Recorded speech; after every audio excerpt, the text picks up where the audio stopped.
Intare. Ese iyo wumvise ijambo intare ni iki gihita kikuza mu bitekerezo? Ese ni inyamaswa nini, iteye ubwoba, ifite umugara n'umutono ukaze? Cyangwa uhita utekereza umwami w'ishyamba? Yego, abantu benshi bita intare umwami w'ishyamba. Ese ni ukubera iki bayita umwami w'ishyamba? Ubundi intare iba mu bwoko bw'injangwe nini cyangwa se big cats. Ikaba ifite izina rya siyansi ari ryo Panthera leo. Iba mu muryango wa Felidae, kandi intare y'ingore ishobora kumara imyaka iri hagati y'10 na 15. Intare y'ingabo iba ishobora kumara imyaka iri hagati y'8 n'10. Intare itunzwe no kurya inyama cyangwa se icyo twakita carnivore. Abantu benshi bakunda kwita intare umwami w'ishyamba. Gusa icyagutangaza ni uko intare itaba mu ishyamba, ahubwo yibera ahantu mu mucaca hitaruye.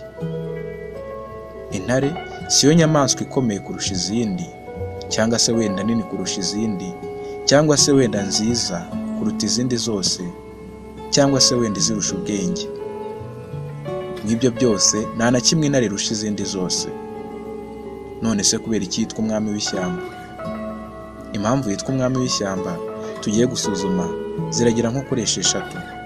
Impamvu ya mbere ni ukubera yuko intare zigira ubuyobozi buhamye.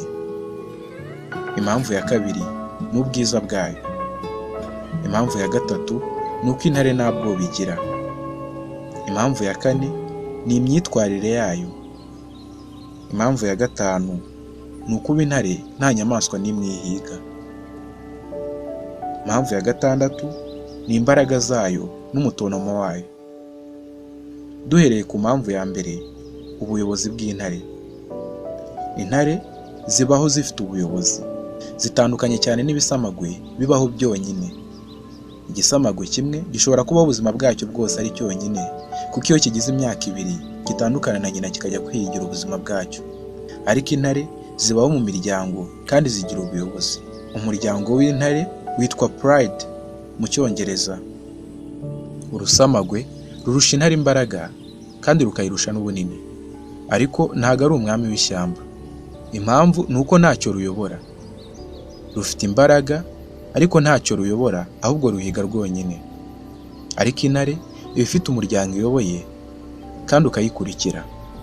Iyo zigiye guhiga zigendera hamwe kandi zigahigira hamwe. Izifite imbaraga nyinshi nizo zijya imbere, hanyuma izo zirusha imbaraga zikajya inyuma yazo. Iyo ziri guhiga zishobora kuba zashyira hasi inyamaswa zikomeye nk'inzovu, zigashyira hasi imbogo, twiga n'izindi nyamaswa zifite imbaraga. Ariko intare iyoboye izindi ntabwo ikunda guhiga. Ikunda kuba iri aho yiryamiye, hanyuma izi ngore akaba arizo zikunda guhiga zikazana umuhigo. Iyo zizanye umuhigo, intare iyoboye izindi cyangwa se iy'ingabo niyo ibanza kuryaho. Iryaho ibyiza kurusha ibindi, hanyuma izindi zikarya ibisigaye. Ibyo birumvikana neza cyane. No mu bantu niko bigenda. Umwami ntabwo akora akazi kenshi. Ntabwo uzabona umwami ari gukora akazi k'abaturage basanzwe, wenda yagiye nko gukura imyaka cyangwa se ikindi kintu. Umwami aba ari ubwonko bw'igihugu. Aricara ntagira ikintu akora, ahubwo bamukorera byose. Ni kimwe n'intare. Intare iyoboye izindi ntabwo ikunda guhiga kandi ikunda kuba yiryamiye.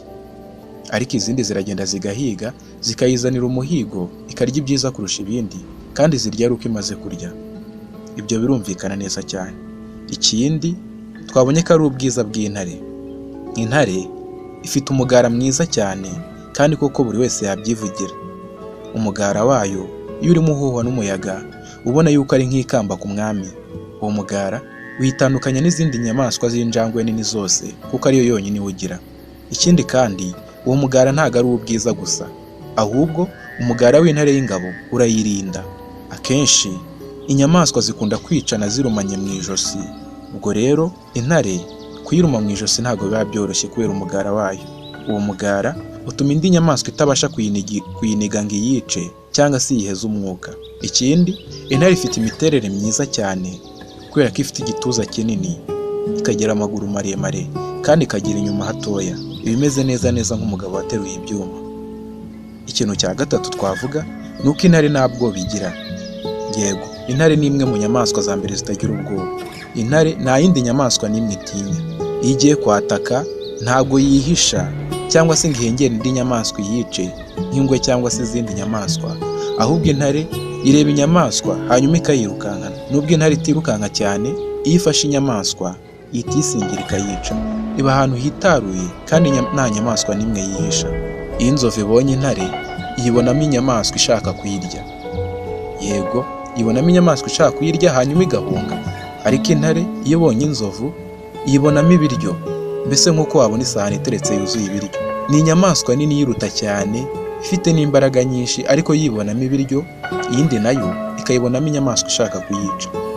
Nanone intare niyo yaba yakomeretse ntabwo igereka kwataka. Iyo yatatse ikintu hanyuma kikayikomeretsa, intare yataka kurushaho. Uko irakara niko irushaho kwataka. Ari nayo mpamvu intare iyo irwanye n'inyamaswa ikayirusha imbaraga birangira intare ipfuye, kuko intare ntabwo igerekera kwataka igihumeka. Ikindi nanone ni imyitwarire y'intare. Intare iriyemera kandi itekereza yuko ifite imbaraga kurusha izindi nyamaswa. Nk'uko twayibonye, imyitwarire y'intare ituma izindi nyamaswa ziyitinya. Inyamaswa ishobora kuba irusha intare imbaraga, yewe inayirusha n'ubunini n'ubuhangange, ariko kubera ko ibona ko intare nta kitinya kandi intare itajya isubira inyuma, bituma izindi nyamaswa zose ziyitinya. Ingwe ishobora kuva guhiga umuhigo wayo itarawuryaho, intare ikaza ikawurya. Ingwe ihibereye ntigire ikintu na kimwe ikora. Yaba ingwe yaba urusamagwe byose byubaha intare cyane. Impamvu ya gatanu ni uko nta nyamaswa n'imwe ihiga intare. Nta nyamaswa n'imwe ihiga intare, kuko ku rutonde rwo guhigana cyangwa se food chain, intare iza ku mwanya wo hejuru uhera. Indi mpamvu nanone twavuga ni imbaraga z'intare n'umutonomo wayo. Intare iyo irimo irarwana ikoresha umubiri wayo wose, naho ibisamagwe byo iyo biri kurwana bikoresha amaboko, mbese bihagaze nk'uko umuntu yarwana. Ariko intare ikoresha umubiri wayo wose kandi ikora igishoboka cyose ngo itsinde. Iyo itonomye, inyamaswa hafi ya zose ziri hafi zirakangarana kandi zikiruka. Umutonomo wayo uba ushobora kugera mu ntera iri hagati y'ibirometero 5 na 6. Inyamaswa nyinshi zirawumva zikiruka, izindi zigakangarana.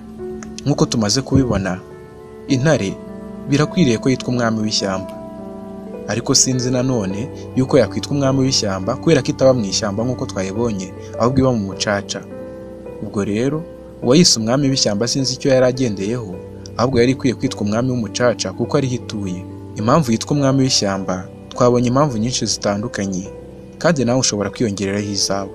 Gusa ikibabaje ni uko uyu mwami w'ishyamba arimo arakendera ku isi.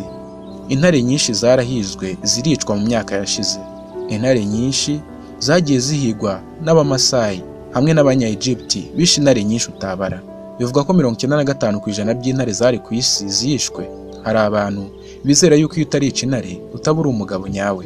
Intare zarishwe cyane kugeza ubwo zasigaye ari nkeya cyane ku isi. Bivuga yuko intare zisigaye mu micaca zigera ku 20,000 byonyine. Ariko harimo harakorwa byinshi kugira ngo izo ntare zibungwabungwe, bityo ntizicike ku isi ngo tuzajye tuzumva mu bitabo gusa. Kanda subscribe kugira ngo ujye ubona ibindi biganiro byiza nk'iki ngiki bivuga ku nyamaswa. Ikindi, ushobora gusangiza inshuti zawe kugira ngo nazo zimenye byinshi ku bihereranye n'inyamaswa.